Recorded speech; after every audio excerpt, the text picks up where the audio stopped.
The Future Sport Podcast is brought to you by 3Advance, developers of sports tech apps that are AI-powered and UX-focused. So if you're looking to create some apps for your startup or your sports biz calls for some artificial or business intelligence, you should check out 3Advance. They're incredible. Go to 3advance.com. That's the number 3advance.com. Empire.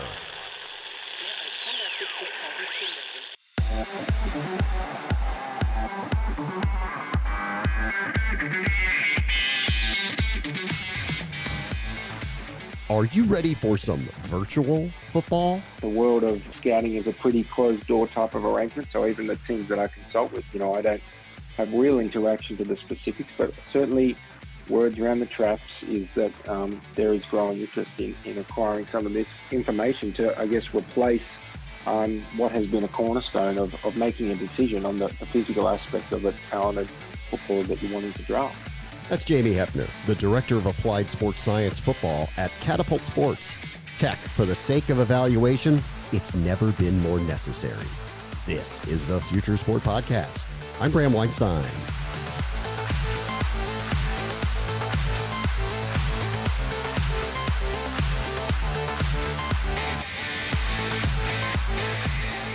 Here is a special NFL Draft edition of the pod. There isn't anything else going on. And ESPN and the NFL Network, well, even though this is all they got on their plate, they are working feverishly to put together a socially distant broadcast with as few glitches as possible. And we're going to get into what that's going to look like with Joe Lucia from Awful Announcing. And we'll give you a taste of one specific team's plan to deal with an unusual draft, the Washington Redskins, who picked an interesting year to change the front office and the coaching staff. But first, the future is now with getting those picks right. And in the age of social distancing, that got exponentially difficult. One quick note here, this interview was one of the first ones we had to do with chat room technology, which is great for connecting all of us, and not as pristine as we usually get from our studio, so bear in mind the audio quality. But as we say in the business, content is king.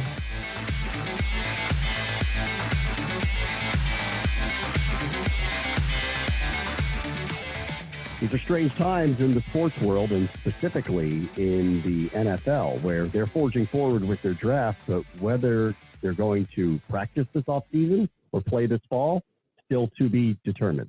Let's welcome in our guest, Jamie Hepner, who is the Director of Applied Sports Science of Football at Catapult Sports. Hey, Jamie, how are you? Thanks for joining us. That's my pleasure. Thanks for having me. This is really unusual times. You guys track all sorts of metrics of players, and you help teams in scouting, and I can't imagine there's ever been more of an unusual time than what's going on with this offseason right now. Well, it's certainly, I'm not all that old, but certainly the most unusual I've seen. People throw the term around unprecedented, pretty loosely at the minute, but it's probably the only word for it, isn't it? I sort of coached for 10 years before moving to America, 5 years ago, and seen some different stuff and some unique scenarios, and getting creative and on the approach of practice and things like that is kind of part of the deal. But this is a whole new ball game, so to speak, pardon the pun. And it's taken some thought, and the hard part, I think, is the uncertainty with change and bits and pieces that happen. Being able to plan for what's coming is helpful, but obviously that's kind of out the window, and we're just kind of waiting to see month by month here. So it is very different. Listen, obviously technology has altered scouting for a long time.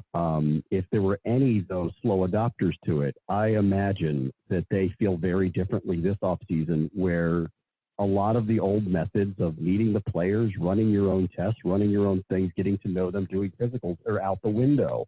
Have you seen a different level of interest in what you all can bring to the table based on the inability to have personal interactions with the players?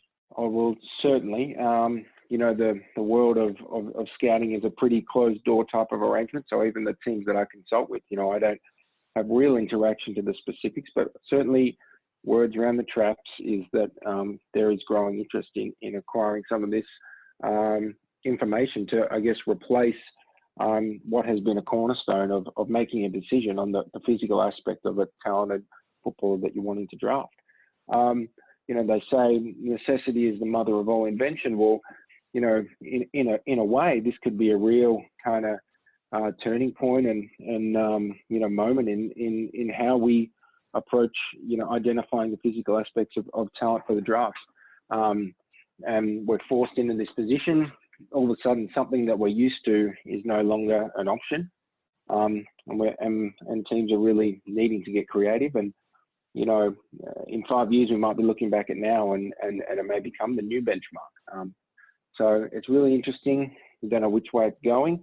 I wouldn't say that it's fully widespread at this point. I think the the strong survive and adapt, and maybe this is going to be a real competitive advantage for some that have a leg up or have an in or these types of things. So it is unique, and it's a bit of wait and see. And but there's certainly interest and talk around it. Teams are trying to scramble to get whatever they can. Let me stay on that for a moment, and obviously I'm not going to ask you to reveal specific teams, but is there still a large gap between the teams that are using a multitude of different technologies to build their roster, find their next stars, find their next players, and a bunch of teams that haven't quite gotten there yet? I would say there's certainly a gap. I would say it's still by far not the norm, right? And I don't know the real specifics of exactly how many, but certainly there's a grey area, and it, by extension, there's a big difference between using and getting results from, right? It's pretty well established in the NFL these days that technology is widespread. It's accepted. You're kind of behind the times if you don't have a full capacity of whether it's wearables or whether it's quality video software to make cut-ups and show film and analyze players really in vogue is analytics departments. They're starting to be more widespread. But so the adoption of the technology probably isn't the gap. I would say that is the deciphering of and the implementation to, enact quality decisions. My favorite saying that I say to a lot of teams is, interesting data is for fans and impactful data is for us as coaches in sport. And so you can spend a whole bunch of money and time getting as much data and technology as you want. And if it doesn't impact a positive decision, then you're better off. Listen, I've spent a life looking at interesting data and trying to make it intriguing for audiences.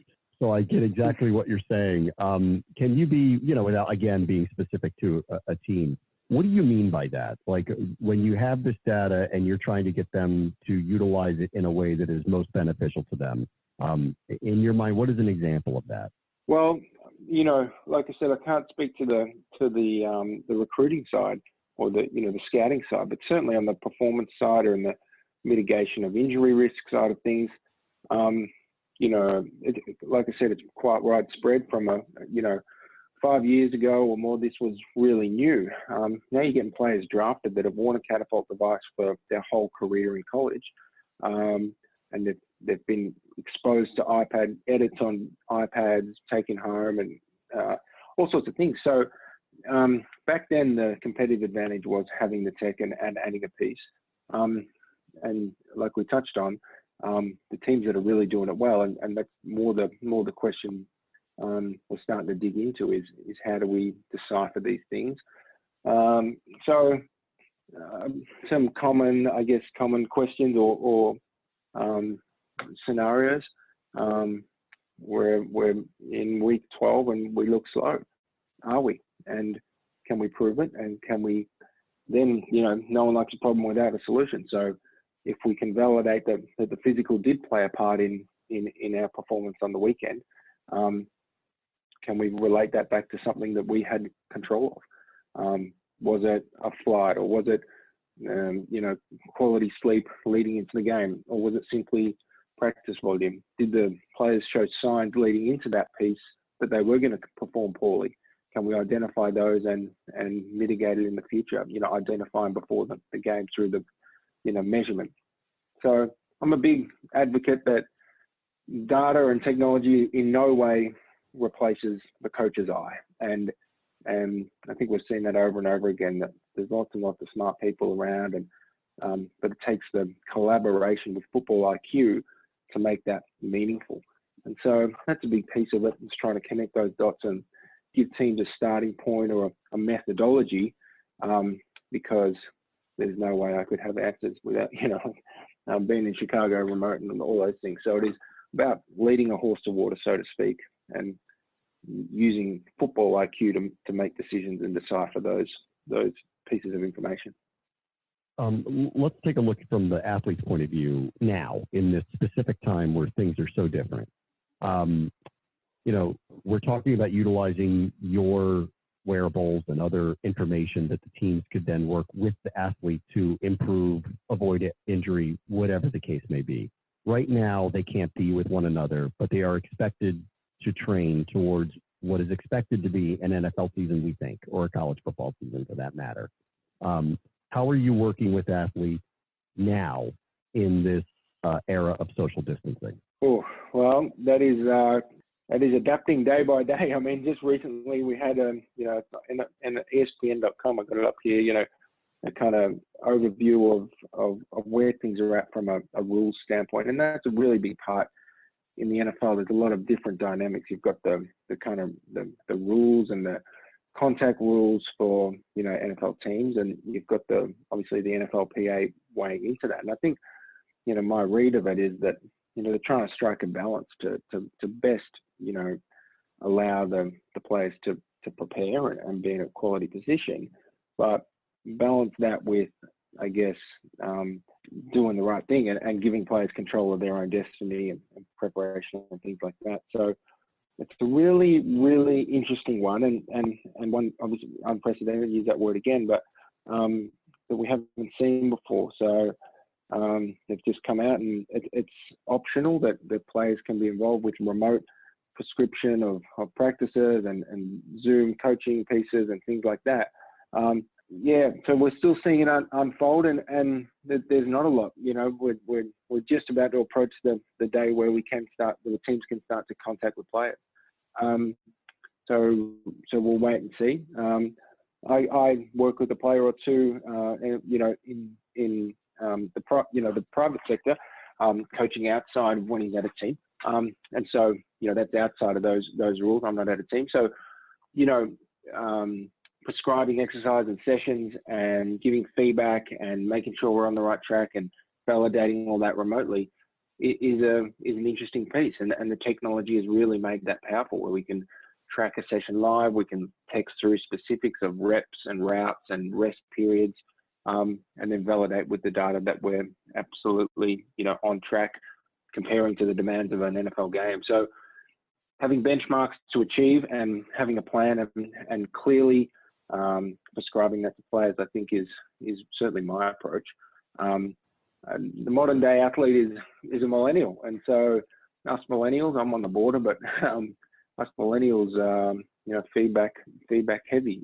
So that's a really big part of, I think, where the technology fits in as well, and especially being away from the team. I think that will be a really key aspect for in the NFL space, where players aren't getting that feedback from coaches, where they're usually in OTAs and things like that. So I think that's another avenue the data can fill.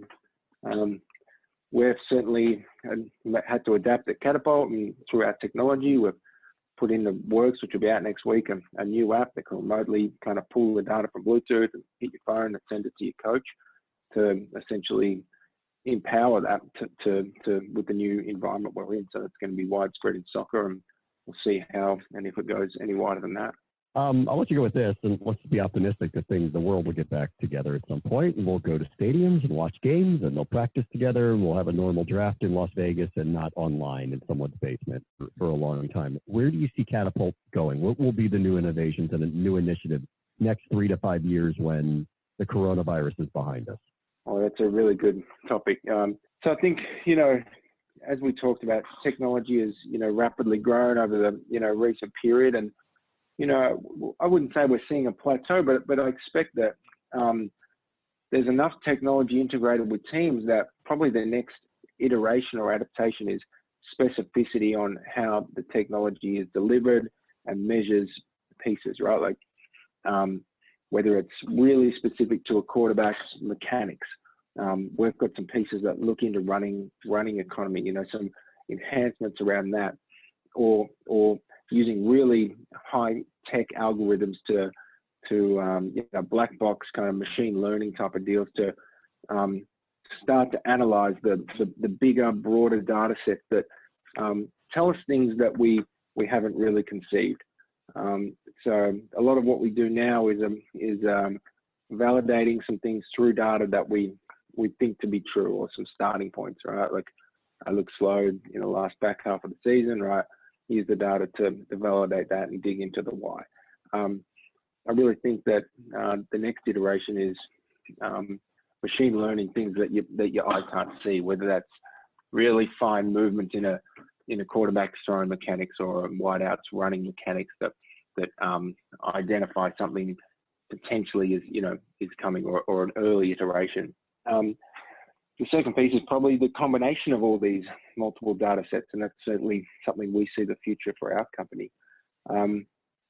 This is taking video that has been the cornerstone for a long time, and building in the wearable data and the other pieces of data. We're partnered with a number of companies to really bring those pieces together to make a single decision, right? You've got departments in NFL teams that are strength and conditioning, and the medical, and the football coaches, and we collaborate. If we can bring those data sets together to all sit in the same room or be talking the same language, then I think that's a big piece, and one that is high on our list. Jamie Hepner is the Director of Applied Sports Science at Catapult Sports. Thanks so much for joining us, Jamie. Be safe.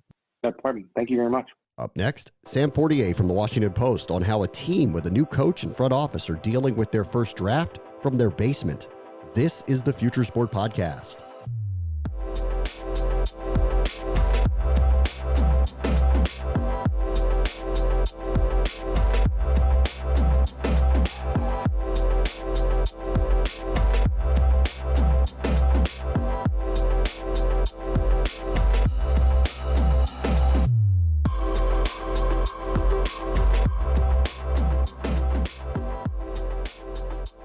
Well, the NFL draft is this week, and it's going to be an unusual one. Roger Goodell is going to make picks from his basement. Every team is going to be at their home, sequestered. There are no war rooms unless you count people's man caves.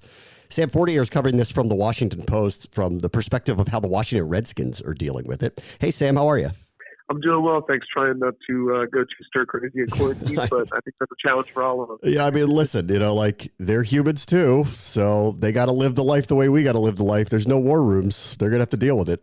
Absolutely. And I think, that's particularly challenging for someone like Ron Rivera, the new head coach, who's just moving into his new home. He's trying to get up here and figure out how to do this in an unprecedented time. All right, so it will be fair to him. When they do the Zoom chat from his basement, we don't expect too much in the background then. He's just getting there.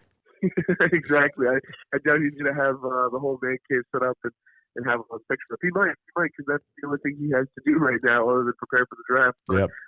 We'll give him some leeway for sure. What are they saying about it? Let's take the viewpoint of a team here. What are they saying about this? And obviously it's different for them because this is a new administration that is going to be making their first picks for this team. But how are they kind of seeing how this is going to work? Yeah, I think that they're wary, but I think they're prepared. I think, they know that this is the only thing they really can do.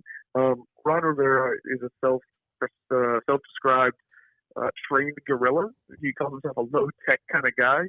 So I think he might be a little hesitant about it, but I think he understands that, in the context of broader society right now, this is kind of what they need to do. So I think the Redskins are going to have an IT guy, go out to their coaches' houses, make sure everything is ready to go on these streams, and make sure that everything is set up right. Because obviously, if you're making your first draft class of a really important rebuild, the last thing you want is like a tech glitch to affect anything in it. I've seen other teams talk about this. Are they expressing concern about hacking? No, from what I have understood and from what I have heard from the team, there's not a serious concern about hacking. I know that John Harbaugh, the Baltimore Ravens coach, is one of those voices. But as far as I'm concerned, I think if the Redskins have those concerns, they are keeping it to themselves for sure. It wasn't that long ago that Roger Goodell basically said, we're doing this and don't talk about it. Have they quietly expressed any kind of reservations about doing a draft this way under these conditions? Yeah, I think a lot of coaches, and especially scouts, are hesitant to do this. I mean, just the reservation of, well, we didn't get to bring in our guy for a workout, like throughout the day.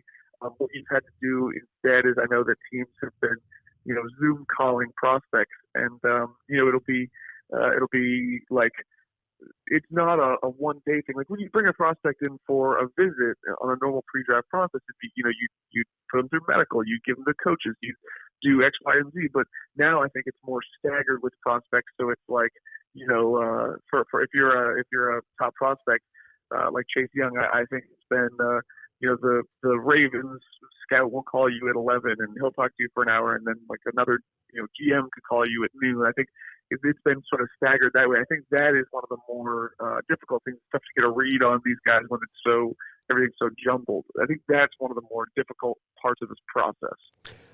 How do the teams intend to communicate with one another safely through all of this? I think that is going to be a really good question. I think so. If you think about what Ron Rivera's desk is going to look like during the draft, I think he's going to have his notes out on the desk. He's a big handwritten note taker.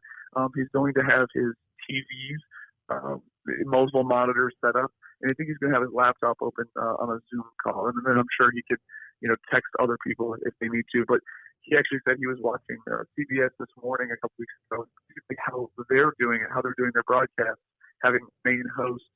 I would assume that would be him and vice president of player personnel, Kyle, and then they would bring in like your in-house their scouting director, their scouts have seen a guy sort of like you would toss to a reporter on a TV news station. So if let's say they're talking about a guy in the third round who has a medical concern, they might bring on the head trainer and say, okay, well, what did you see from the combine, or what have you heard about him?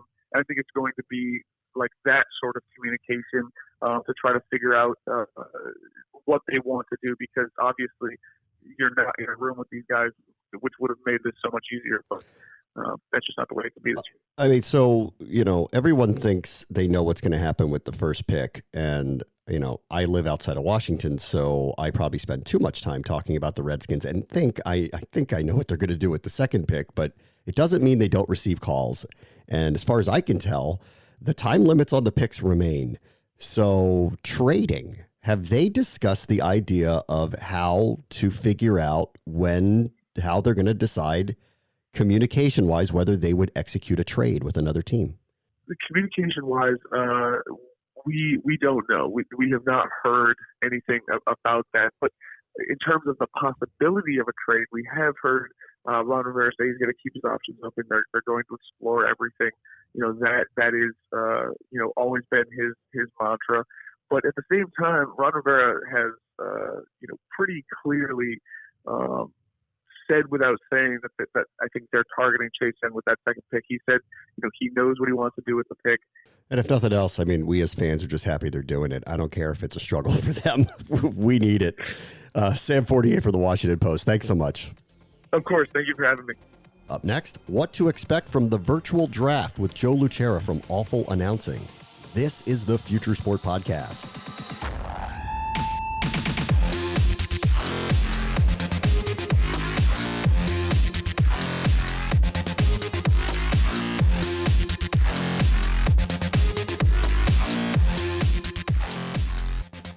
The Future Sport Podcast is brought to you by 3 Advance. So let's take a moment to thank our friends at 3 Advance. These guys are ranked one of the nation's top app developers. Their user experience and cloud expertise has helped grow a bunch of sports tech startups, including Team Builder, T-Box Tour, and In-Game Fantasy. So if you're looking for a development partner to bring your future sport tech to life, look these guys up. Go to 3advance.com. They're the team to make it happen, and advance you will. That's the number 3advance.com, and tell them Future Sport sent you.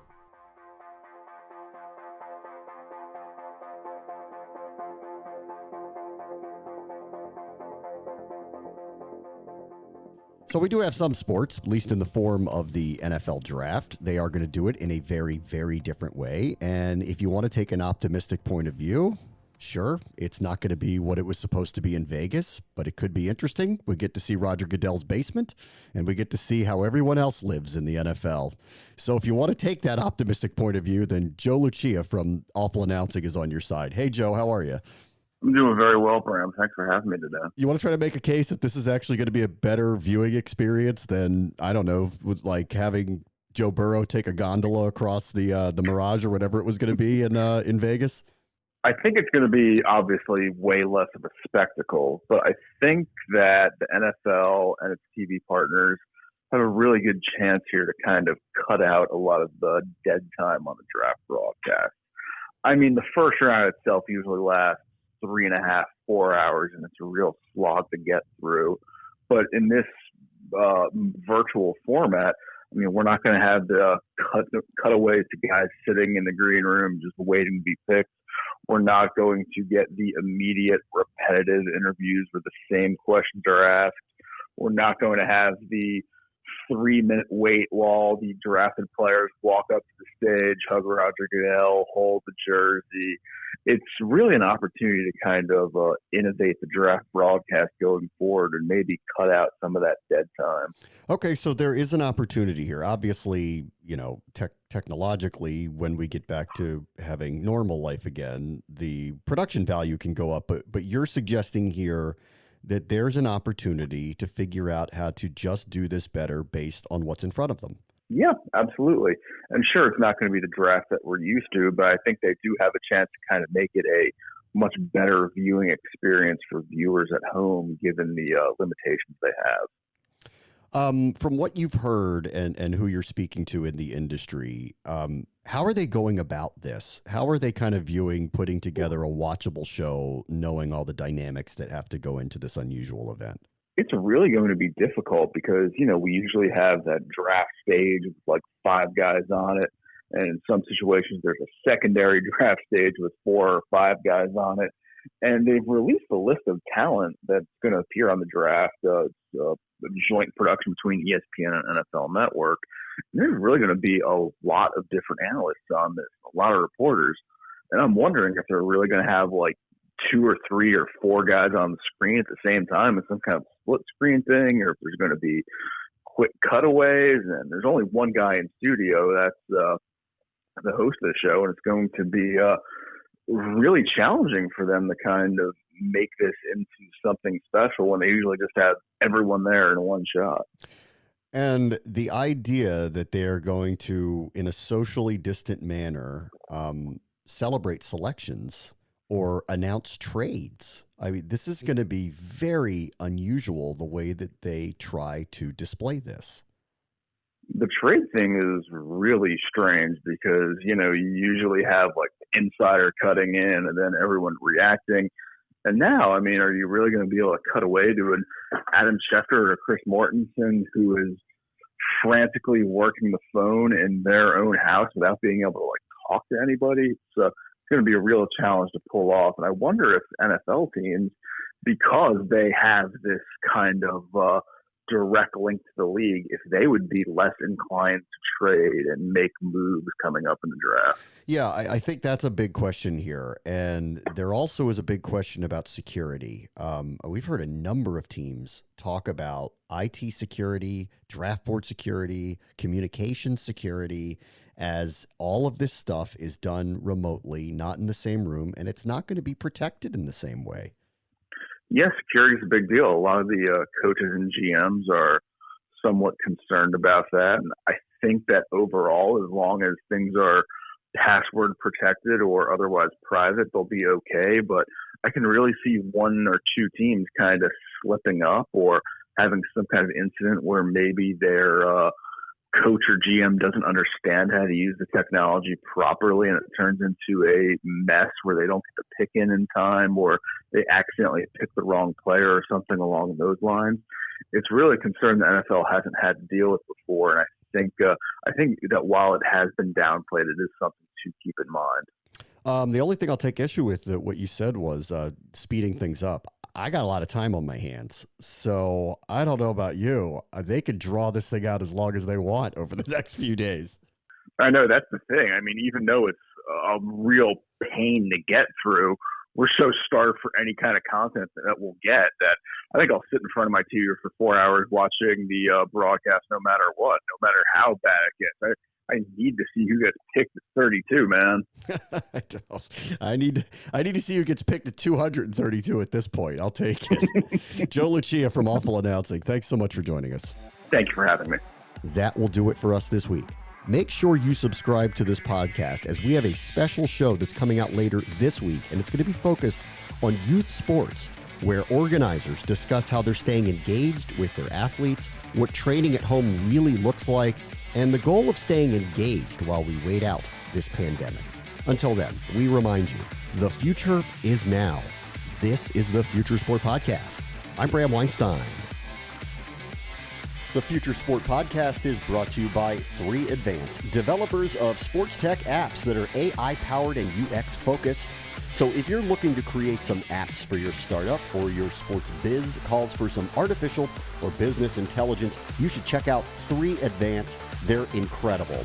Go to 3advance.com. That's the number 3advance.com.